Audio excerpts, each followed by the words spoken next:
Welcome to the Chimney and Fireplace Success Network, a weekly broadcast sponsored by CVC Coaching, hosted each week by industry speaker, coach, author, and educator Jerry Eisenhower. Our presentations are produced to assist business owners and managers in turning their business dreams into their business realities. And now, here's your host, Jerry Eisenhower. I want to welcome you here once again to the Chimney and Fireplace Success Network. This is sponsored by CVC Coaching, and we put this show on every week. And the reason for it is to share different people, to share experts with you, and to bring input from other people. And it's all about helping you get your business dreams and turning them into your business realities. That's what we do here at CVC Coaching through our training, through our educational outreach, through our educational platform, through our coaching services, and all those type of things. So today I got a great guest. I've known this guy for quite a few years. I got to know him a whole lot better over the last few years. And he's coming to us from I used to call it the left coast, but it's the west coast. He lives in California. And John Meredith calls this guy the most interesting guy in the chimney sweep business. And so my guest this week is none other than Bob.Ferrari from White Glove Chimney in Redding, California. So Bob, are you out there with me today, ready to rock and roll, brother? I'm ready to rock. Let's go. There you go, man. Well, first thing is, and I always ask people, how in the world did you get into chimney sweep business, Bob? Well, in the 80s, I lived up in the mountains east of here. I mean, like down a one-lane road and then a mile-long dirt road off of that, out in a cabin in the woods with our 3 children. And there was no work, and I didn't really have a lot of skills. And a friend of mine that had moved from there to another town called me and said, I've got the business for you. I'm sweeping chimneys. And I went down, I worked for him for one day, came back and hung out a shingle, dusted my first house with my used garage sale vac that turned out not to have a filter in it, but I didn't have any clue what I was doing. I understand. So it's kind of like we watch the guys coming in the business today and they got a lot of questions, and that's what they need to understand. Both me and you did a lot of stupid stuff in our earlier days, didn't we? Like that. That's just one example. But we suited up our share of houses and all that. So something else I know about you was, as your business went through the years, you get involved in mixed groups, which is a management information exchange group. And then all of a sudden, the next I heard, you were the first chimney sweep that hired a coach, and you hired Alan Rohr and Al Levy. And it was really interesting when I heard that because it was before I even started coaching. So tell me what possessed you to go and hire somebody like Alan Rohr and Al Levy, those 2 individuals, to help you in your business, Bob? Well, it was pretty much luck on my side. The mixed group changed my life. I mean, all the people who were in my mixed group took me from really nothing in terms of business. I'd made a commitment in my own head that I need to become a businessman. I was a great technician, and I didn't know anything about business. And I got into mixed group, and over the years, 7 or so years that I was in there, it just really made me grow. And I got to the place, we were kind of trying to figure out as a group, are we going to have somebody from the outside come in? What are we going to do? And I really felt that we needed some professionals to come in. I was willing to kick up extra money and set aside our weekends together with a professional in all the different kinds of fields, from marketing to HR, whatever it was. But the group didn't really want to go that direction at that time, and so I just decided I'm going to find a coach. Now we had done as a mixed group, we worked with Ellen Rohr on a business plan, and I was one of the ones that completed it. And out of that, I found out that she and Al Levi took on 1 or sometimes 2 small businesses together every year. And I asked if I could be one. And I thought they'd really love me and I was a great guy and everything. And instead they said, well, we don't know. You've done everything that we said and that we asked, but we want to get big. We love small businesses. We love small business people, but we're both independently wealthy, and we have fun playing at the highest level. So we set up an interview, and their question was, how big do you want to get? Well, I was thinking I'd like to move out of the inside of my house and the kitchen table and have a shop. And they said, they didn't ask me that. They said, do you want to go statewide, regional, national? And it was kind of intimidating to me. And I said, well, what the heck? I have no idea what I want to do or don't want to do. Let's just go for it and see where we end up. And they consulted with each other and decided to take me on. And Al's a genius with systems, and Ellen is a genius with the financials, and they took me to the next step in my journey. Yeah. And, you know, that's one of the things, in fact, if people remember right, Al Levy was a keynote speaker at the National Chimney Sweep Guild. In fact, but he said something in that keynote, and it kind of followed with what I heard you tell me, because at the time when you and I talked, you told me that you had come to the realization that your purpose in your business was you were going to have to learn to be a trainer. And you built an in-house training center out there. I've seen it in videos. I've never seen it in person, but that was where you were going to. And that was one of Al's principles. And, you know, I remember him saying in that convention, I don't remember where we were, Bob, but he said the words there that you had to stop training in your customers' homes and start training in your own in-house training center. And that's something you've done pretty hefty there. So tell people a little bit about what you've got there that you train people with, how you've got a simulated truck and roof structures and all that kind of stuff. Well, we have those things. I'm not sure that those are the most important things. The one thing that Al did was he promised me that if I wrote the SOPs, and I had tried for about 6 years to write SOPs, and I got bogged down in details over and over and over. And Al took me, he had a system for writing them, and we sat down and I wrote, I think, 9 manuals in about 4 months under his tutelage. It was a whole lot like having white hot needles stuck in my eyes, but I got it done. And he promised me that those would not be documents that would sit on the shelf and never be looked at again. And the reason is our curriculum for training came straight out of those manuals. So when I hired somebody, they read the manuals to me. We could go in a classroom. We could set up ladders. We could go through all the different ones there were, from laying out drop cloths in a simulated living room to knocking on a door and taking off our sunglasses and taking a step back, learning how to shake hands, the basic things to the much more advanced things, to be able to have a roof structure that we could install a Class A chimney in, or the different kinds of things that we would do. We have a live fire gas. We have pellet stoves that we can strip down and work on and learn the principles of. And it's not really that complicated to do, and you don't need a whole lot of space to do it. But you do need a curriculum, and that curriculum comes out of your SOPs. Right. You know, I'm working on my next book project, getting ready to release it, hopefully in the next 60 days. And it's all about how to train, how to onboard, how to recruit, because this is the thing. You got to build this asset up. That's been that's your number one asset when you're in a service business. And yeah, you go through some people, but you've got to be able to train them.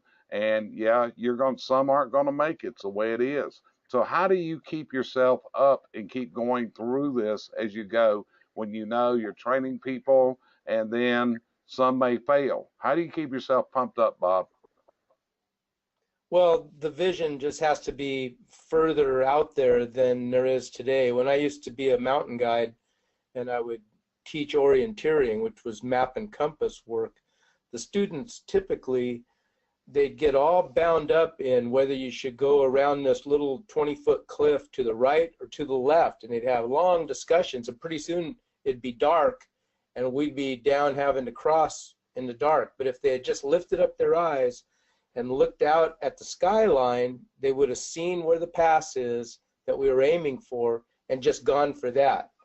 So I've taken that same kind of a principle into my business. I have a vision, I have something I want to make happen, and if this is the wrong guy, then it's the wrong guy. And one of the good things is working right there.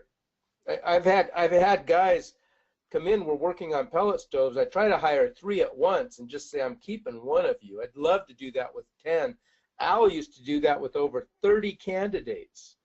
And he'd say, I'm keeping 2 of you, and you're going to be the ones who prove to me that you're the one who belongs here. And that's an amazing act of teaching. But when you watch a guy, one guy jumps in, starts working on things, understands the principles, another one holds back, lets other people do it. And it starts telling you something about each candidate just in that one-on-one, 1-on-3 training that you're doing with them there in your shop. So yeah, for my role to achieve my vision, I'm not a young man, I'm 66 years old. What am I supposed to do? How do I get out of the roofs? If I want to, not everybody wants to, but I can see the day coming when I should not climb on roofs, even if I do. And that meant become a good trainer. And by training people, right here, they have my values, they understand how I run my company, and they buy into that, or they leave, and extend my expertise further into the community than I ever could just working by myself. Yeah. So one of the things is, Bob, I know you train a lot on, we got a lot of pellet stoves. You have a lot of heat form, heatilator style drop boxes out there and a lot of different things. But one of the places that you're getting known is as teaching rope access. You did a class in California this year. You did a class in North Carolina. They flew you to the East Coast.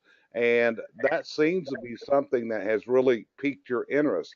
And you've done a lot of climbing and rock climbing and mountain climbing and all that. But ropes and rope access seems to be a thing that you have really come to the forefront on and recognized as an industry expert, and the use of helmets and all this. So tell us more about the rope access part of the training that you're doing now and how you're going around the country and doing this. Well, back when I started in business, I have a mountaineering background. I climbed my first rock when I was 16 years old and learned to become a mountaineer. I was a mountain guide. I've climbed in Alaska. I climbed Denali, the highest peak in North America, one of the coldest. I've climbed in Central Asia in the Pamir Mountains, which is north of the Himalayas and the Karakoram. I've climbed in Europe. I've climbed Mount Ararat in eastern Turkey. That's 16,000 feet where Noah's Ark's supposed to be. So I've gone around the world and I've climbed, and I love mountains. And all through the Sierras, you know, near where I live, I've climbed. And that's the background that I brought into chimney sweeping. A lot of guys had come into it from fire departments, and the fire departments use chicken ladders. And that's the guy who sold me his business originally. He used chicken ladders, and he'd been a fireman.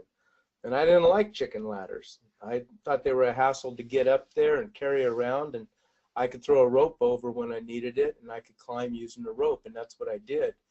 And when I started training my guys, that's what I taught them. This is the best way to keep yourself from falling. And so we had it in our manuals, and we did it. We did build roof structures in both our shops that I could stick a ladder on, have the guy climb up, clipped into a rope, and learn how it works. And my own son, Hosh, as he came to work for me, he was not a climber, and he was scared of heights. And when I trained him and he realized that he could be up there on the roof and he wasn't going to get hurt, he just relaxed and started doing his job. And it was never, ever a problem again. So one of the benefits is we don't have to find super athletes or people with no fear of heights, which I'm not sure I would want to hire in the first place. But we can train them in ways that they can keep themselves safe. So last May, and that was 2017, at the NCSG board meeting, we talked about, we just had one of Ashley's proposals to OSHA rejected by OSHA for rope access or for just roof access in general. And we talked about needing a best practices kind of a document from the guild. So I went and took my manual and I rewrote it as more of an outline. I actually sent it around to different people in the industry, safety kind of people, and I got very, very little feedback. And I'm not sure exactly why, if there just wasn't enough interest or maybe not enough knowledge, but I put that out there. And in the summer when I was speaking at the California Guild Conference about what was going on and what we were thinking about at the National Guild in terms of the board of directors, this came up and they asked if I would put on a seminar in that.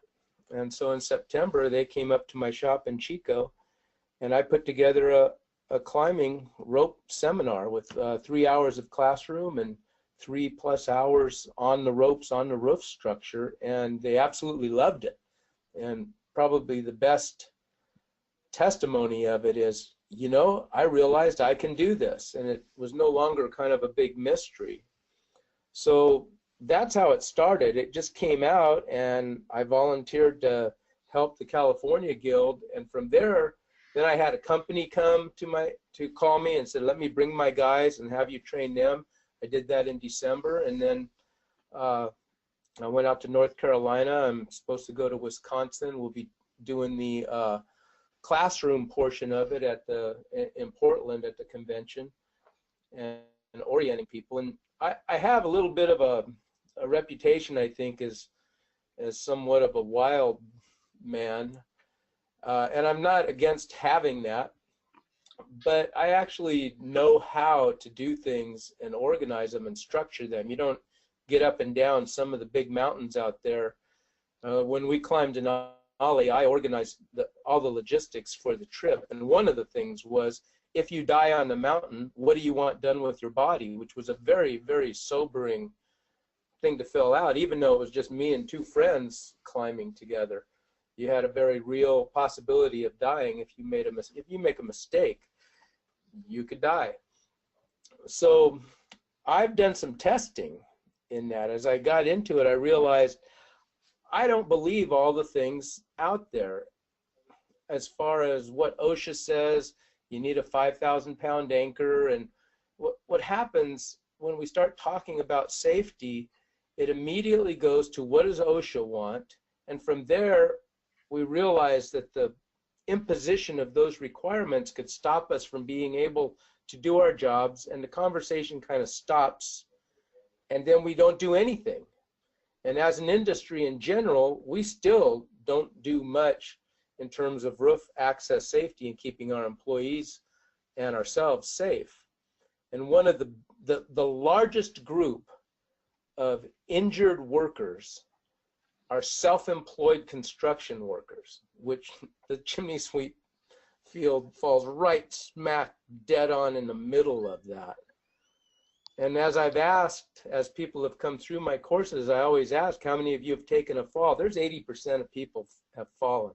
Not long falls, sometimes little falls. We've all climbed down ladders and thought we were at the bottom and stepped off one rung too high and tweaked our knee or our ankle or gone reeling back and tripped over a planter, or all the different little things that can happen.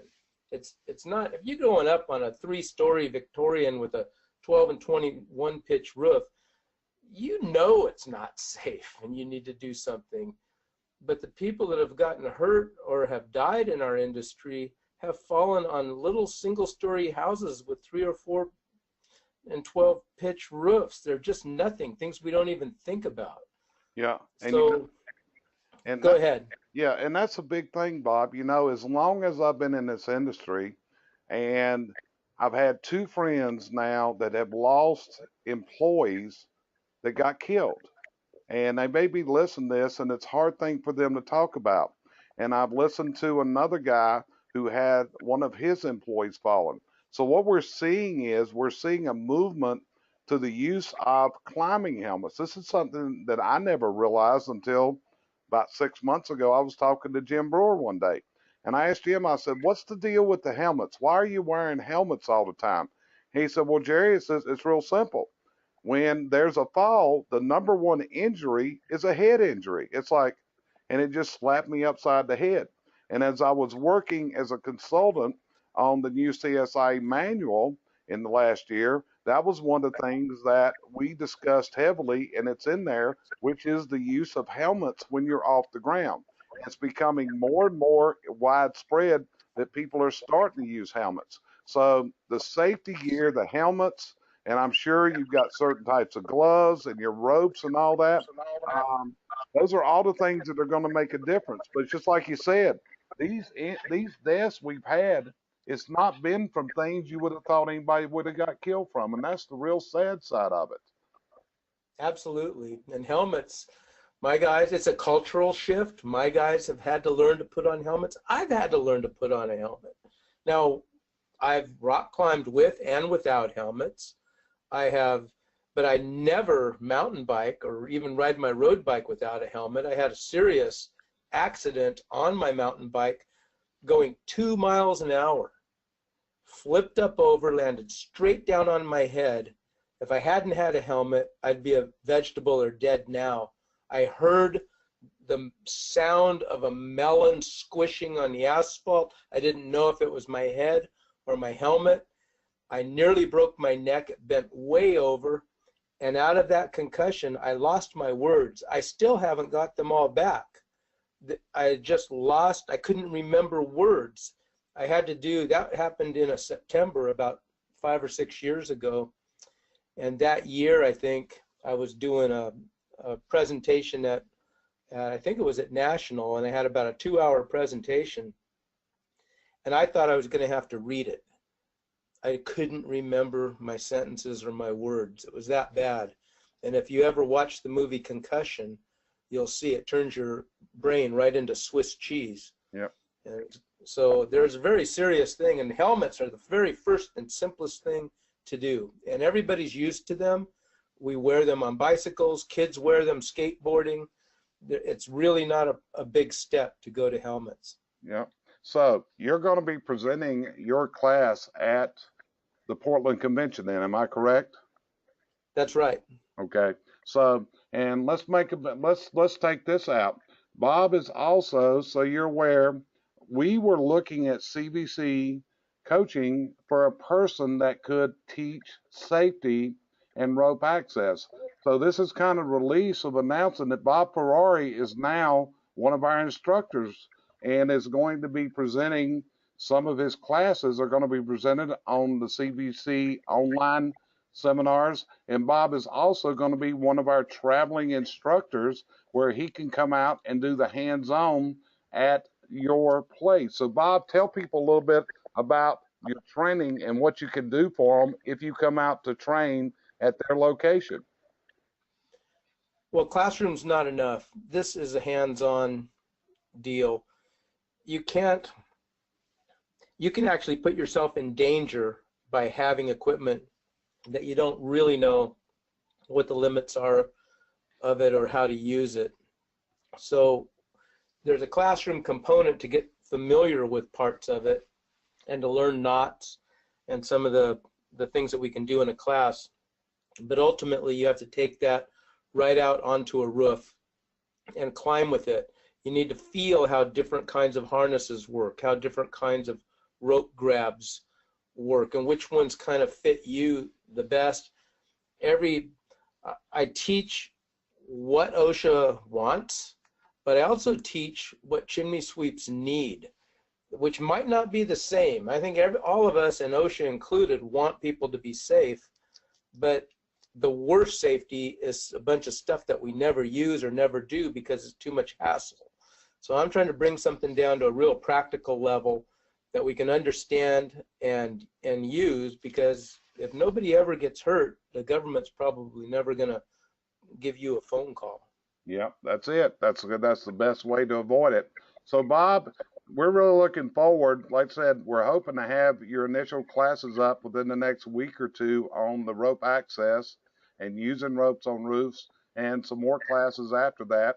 If people want to get in touch with you, you've got an email address, Bob.Ferrari@cvccoaching.com. You can access him through us. And like I said, look into what his programs are out there. So, Bob, let me ask you this. If you could pass wisdom on to the chimney sweep industry, just whatever you want to say. You've been in it a lot of years. You're now on the NCSG board of directors, which has probably opened your eyes to a lot of things. Tell me what wisdom you would share with this industry that's going to help them move to another level. Me and you both were in our 60s, so how many years that we're going to be in this, we don't know. But what's that wisdom from Bob.Ferrari, the most interesting guy in the chimney sweep industry by John Meredith's title of you? Oh boy, I would say that the greatest amount of wisdom is that there's a whole lot of wisdom out there, and I don't have it.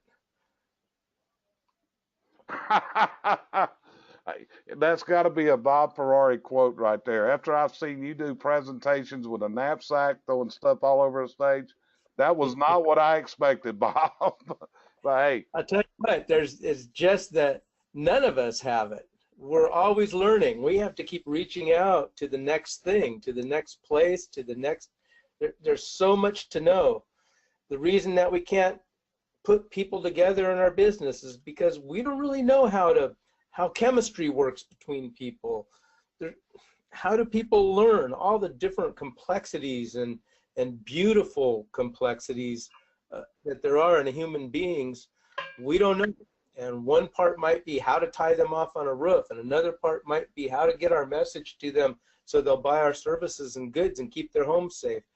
It's never-ending experience, and I don't consider that I have it all by any stretch, not even a little bit. And that's what keeps you young into your old age. And it takes, and we have to change. Let's bring this up. At one time, the name of your company was Flu Season, and you decided to rebrand as White Glove. How's that worked out for you? Well, my old customers hate it. My new customers love it. And the old customers still call me though, even though they go, we love that name. And I love the name Flu Season also. It's a pun, it's my sense of humor. But we knew that 30% of the people that we served didn't know what it meant. They didn't know what the word flu meant. And so they didn't even know it was a joke. So, and it also limited us to chimneys, and we've had a need to do other services. I would like to only do chimneys, but it just doesn't work in my market. And people didn't know I did other things. They thought we only did chimneys. So when they needed other things worked on that we did, they didn't think of us. So we needed to change that name. And then we'd done a survey of our customers, about 1,500 people, returned them. And one of the things we asked them, what's your biggest concern when a serviceman comes into your house of any kind? And by far, the number one issue was, are you clean? And it was followed at a distance by, do you know what you're doing and are you safe from my family? So we felt that if we wanted to communicate clearly with our customers right from the time they saw us driving down the road, we needed something that reflected their values and a value of cleanliness. Then we had all these names and brainstorming names and connotations and everything that I would never have picked White Glove. I thought it was pretty much white potatoes. I mean, it was just dull. But when we put names out there, and we took about people with 1,200 friends or more on Facebook, and without anybody knowing what kind of business it was, what name reflected professionalism and cleanliness to them, White Glove won, and so I just did it. It was very emotional. It was hard to do for me because I'd been Flu Season for a long time, and it was like giving up your name and your identity, but I'm glad that we did it. Yep. Change can be painful, brother, that's for sure. But listen, you guys that want rope training, Bob.Ferrari just might be your man. Doing in-house training. He can be reached from Bob.Ferrari@CVCcoaching.com. He'll be through our website, be featured on there before long. We're rebuilding a new website right now. So, Bob, I appreciate you taking your time out today to help us here on this. Okay, brother? Well, thank you so much. Everybody out there, be safe. That's it, man. And this has been the Chimney and Fireplace Success Network, once again sponsored each week by CVC Coaching. Look us up, follow us on Facebook, check out our website, check out our new CVC Basecamp education platform. Bob will have some classes up on there within the next couple weeks. We hope he'll have some out. And we got other new classes coming in also. So look us up. We'll be at the upcoming convention in Philadelphia at Valley Forge. We'll also be in Portland, Oregon. So look us up. Let us talk to us. Let us know how we can help you reach and make your business dreams your business reality. This is Jerry Eisenhower. Look forward to talking to you next time. Have a great week. And like Bob said, stay safe out there. Do good business, but stay safe. Talk to you later. Thanks for joining us here each week at the Chimney and Fireplace Success Network, sponsored by CVC Coaching, providing you the coaching and educational outreach services you need to move to your dream destination in business and in life.